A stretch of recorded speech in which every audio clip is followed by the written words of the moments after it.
그 다음은, 이번 주 일론 머스크라고 하긴 좀 애매하고, 이번 주 일론 머스크도 좀 다룰 게 있나? 다룰 거 딱 아, 하나, 되게 짧은 소식 하나 있었습니다. 오늘, 갑자기 일론 머스크가 트위터에서 당분간 잠수 탈게요라고 트윗을 올렸더라고요. 오, 이 아저씨. 테슬라 주가 떡상하겠다. 잠깐 SEC랑 싸웠나?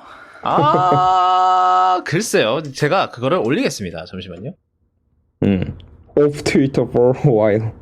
근데 그것도 있었죠. 이번 주에 스페이스X가 꽤 큰 일을 유인 하긴 했어요. 우주선. 예. 네, 처음으로 민간 개발 유인 기업이, 우주선을 민간 우주 기업이 민간 우주선을 개발해서 처음으로 미국에서 8년 만이라든가 2011년 이후로 8년 9년 만에 미국에서 사람을 쏘아 올렸습니다. 그래서 ISS로 보냈죠. 네, ISS로 보냈고요. 그래서 일단은 이걸 성공했다는 것 자체가 사실 엄청난 소식이긴 하죠. 그리고 네, 이를 통해서 과연 이 민간 우주 산업의 미래는 어디로 갈 것인가라는 그런 토론도 많이 진행이 되는 모양이더라고요. 근데 저는 그쪽 부분은 잘은 알지는 못해서 네. 제가 뭐 딱히 할 말은 많지는 않은 것 같고요, 사실. 왜냐면 말 그대로 로켓 사이언스이기 때문에. 나이스. 나이스 펀. 이건 참고로 영어에선 이해 못할 정도로 어려운 걸 로켓 사이언스라고 하는데 이건 말 그대로 로켓 정말 사이언스이기 로켓 때문에. 사이언스. 예. 예. 와, 대단하시네. 하여튼 그런 일이 있었고요. 그리고 이거는 최근에 또 모델 3 관련 사고가 또 뭐 하나가 있었나 봐요. 이거는 뭐냐면은 모델 3가 이제 고속도로 앞에 전복된 트럭이죠. 이게 예, 지금 영상 보면 트럭. 예. 트럭이 있었어요. 전복된 트럭이 이렇게 고속도로 앞에 있었는데 모델 3가 그걸 눈치를 못 채고 갖다 꼬라 박았습니다. 그러니까 이게 두 가지예요. 하나는 일단은 테슬라가 이거를 인식을 못했다는 거. 앞에 2차로로 받고 서 있었는데 예. 누워 있었는데 그냥 그대로 아무런 제동 없이 그냥 가서 그냥 꼬라 박습니다. 그냥 전속력으로. 예. 아니다. 그래서- 중간에 연기가 난 걸로 봐서 브레이크를 밟으려고 했던 것 같기는 하네. 그래서 너무 늦게 발견했다 봐요. 근데 속도가 거의 안 주는 것 같아요. 영상만 네. 봤을 때는. 이게 마지막 중간에- 순간까지도. 막판에 브레이크를 밟으면서 연기가 나긴 했는데 다시 브레이크가 모종의 이유로 풀린 것 같아요. 지금 영상을 보면은.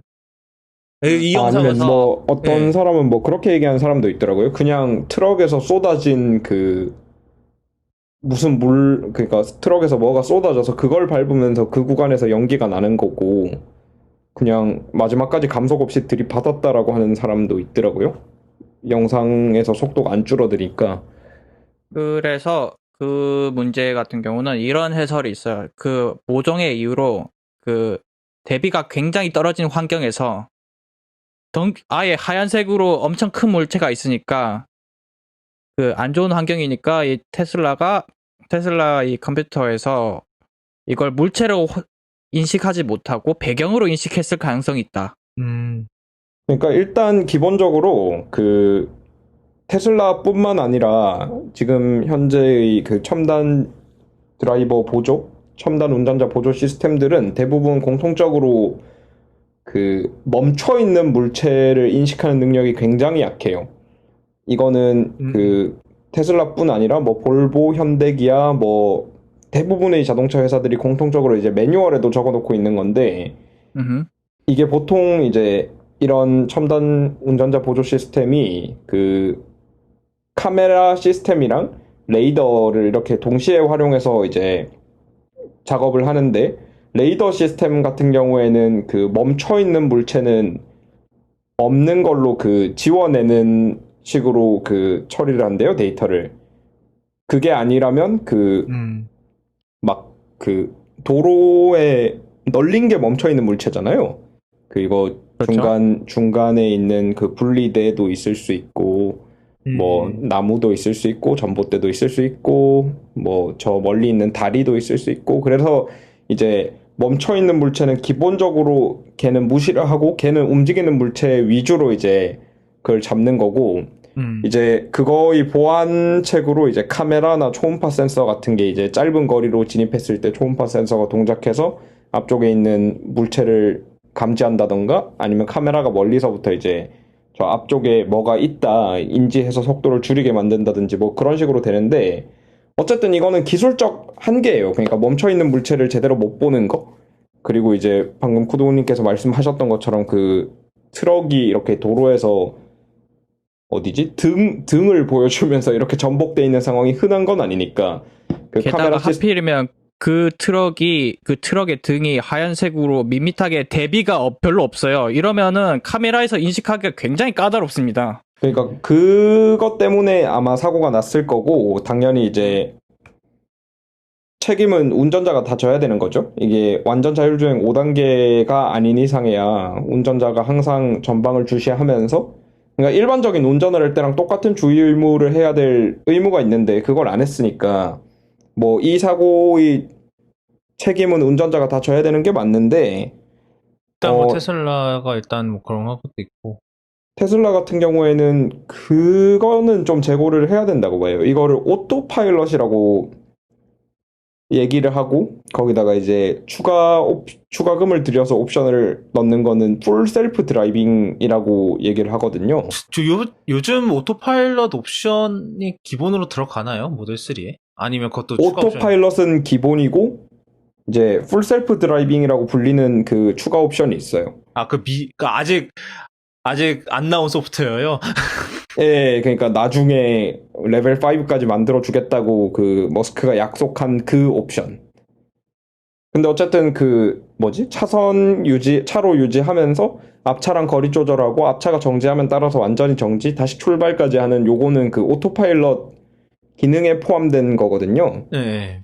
FSD는 이제 뭐 내비게이션 따라서 이제 막 차가 차선도 알아서 바꾸고 진출입로로 들어가고 빠져나가고 뭐 이제 미국에서는 신호도 본다 그러더라고요. 뭐 그런 옵션들이 이제 FSD에 포함되어 있는 거고 그게 아닌 이제 방금 저 상황에서는 일반 오토파일럿이 커버하는 그건데 고속도로니까 특히. 네. 저는 네이밍이 그 충분히 혼동을 일으킬 여지가 있다고 봐요. 오토파일럿이나 풀셀프 드라이빙이나 어떻게 생각하면 당연히 법적으로는 크게 문제가 안 될 거고 그리고 뭐 이제 주장하기에 따라서 생각하기에 따라서 그게 문제가 안 된다고 생각할 수 있는데 어쨌든 테슬라 측에서 이걸 좀 더 적극적으로 알려야 된다고 생각해요. 뭐 실제로 그걸 어떻게 얼마나 강조해 주는지 모르겠지만 구매할 때 뭐 차량을 구매하기 전, 구매한 후 인도받을 때 뭐 이런 여러 가지 단계에서 꾸준히 그걸 알려줄 필요가 있다고 봐요. 뭐 그거를 근데 실제로 뭐 얼마나 하고 있는지 그거는 잘 모르겠네요. 오토파일럿이라는 것 자체는 이제 그거잖아요. 그 비행기의 파일럿들이 오토파일럿을 쓰는데 그거는 사실 약간 뭐 다르긴 하죠. 걔는 진짜로 거의 오토파일럿이긴 하죠. 거의 그 ILS 막판에 이착륙 때만 제외하고는 거의 오토파일럿이긴 하죠. 일단 그 항해를 따라서 그걸 하는 거긴 하니까 그 항로를 따라서. 착륙도 자동이 되긴 해요. 뭐 이륙이 안 되는 거. 네, ILS 이륙이 안 되죠. 하긴 뭐 ILS 쓰면은 뭐 거기까지 착륙까지는 되긴 하겠구나. 이게 근데 중국에서 일하는 거더라고요. 네. 네, 뭐 하여튼 네. 중국이에요? 대만이었나? 중국이었나? 예, 어쨌든. 예. 근데 에어백도 안 터졌답니다. 또 현대냐? 그러면 운전자가 살았나? 살긴 살았대요. 왜냐하면 이게 뒤에서 충돌한 걸 봤는데 다행히도 지붕이 그렇게 막 단단한 지붕이고 이렇진 않아서 그냥 뚫고 들어가면서 충격이 완화가 됐나 봐요. 그래서 사실 운전자가 살기는 살았다고 한 것 같아요. 근데 이 트윗 제가 이제 얘기하면서 그거를 다 계속 읽어봤는데 되게 웃겨요. 그러니까 이 테슬라 팬보이들이 이제 나와서 이 오토파일럿 켜져 있었던 거냐 이런 막 오토파일럿 아니고 그냥 이건 운전자 잘못 아니냐 계속 이러고 있어 지금. 근데 오토파일럿 켜져 있었다고 해요. 네, 그러니까 뭐 이제 꼭 테슬라 아니더라도 요즘 이런 그 HDA도 그렇고 뭐 이런 첨단 운전자 보조 시스템 사용하실 때 뭐 자거나 딴짓하면 절대 안 되고요. 반드시 전방 주시하면서 미쳤어. 아니 진짜 대놓고 자는 사람 몇 번 있었잖아.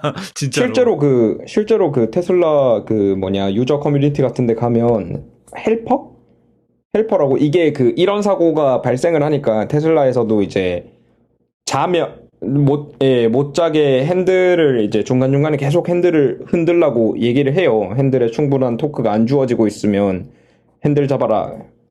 핸들 잡아라. 그래서 핸들 잡으면 이제 흔들어 보라고 그래요. 좌우로.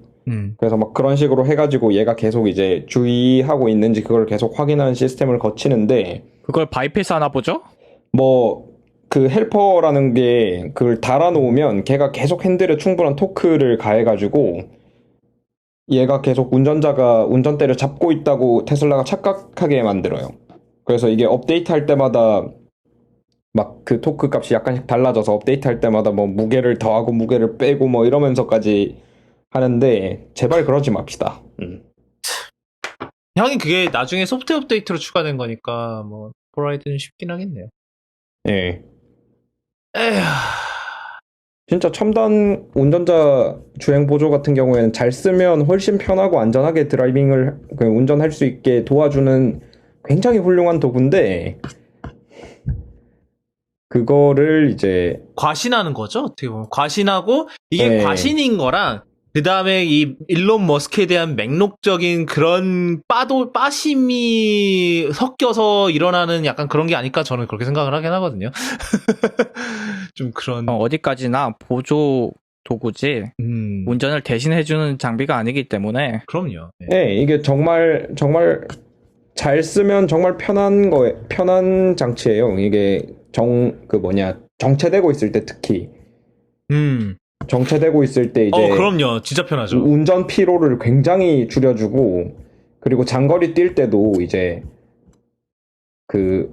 시야가 좀 더 넓어져요. 그러니까 전방을 보면서 이제 룸미러 그리고 사이드미러 이런 거를 좀 더 이제 볼 여유가 생기죠. 예, 체크하면서 이제 주변 상황을 좀 더 종합적으로 판단하고 그리고 이제 내가 봤을 때 이제 위험한 상황이 올 것 같다 그러면 이제 바로 운전의 제어권을 넘겨받아서 하면 되니까 운전의 피로를 상당히 많이 줄여주는 굉장히 훌륭한 기능인데 이렇게 써서 본인과 남의 생명 재산을 날려버리지 않도록.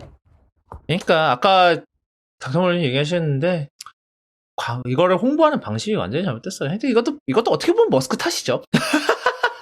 그러니까 이런 아까 이제 스페이스X 얘기를 하면서 이런 얘기를 하더라고요. 그러니까 스페이스X에는 이름이 갑자기 기억이 안 나는데 굉장히 유능한 2인자가 있대요. 그러니까 실질적으로 경영을 하는, 그러니까 이런 모든 프로젝트나 이런 걸 담당을 하는 실질적 2인자가 있는데 이분 덕에 스페이스X가 이렇게 성공적인 거다. 테슬라를 봐라. 이런 2인자 격을 할 사람이 없으니까 완전 회사가 개판 아니냐. 이런 얘기를 하더라고요. 네.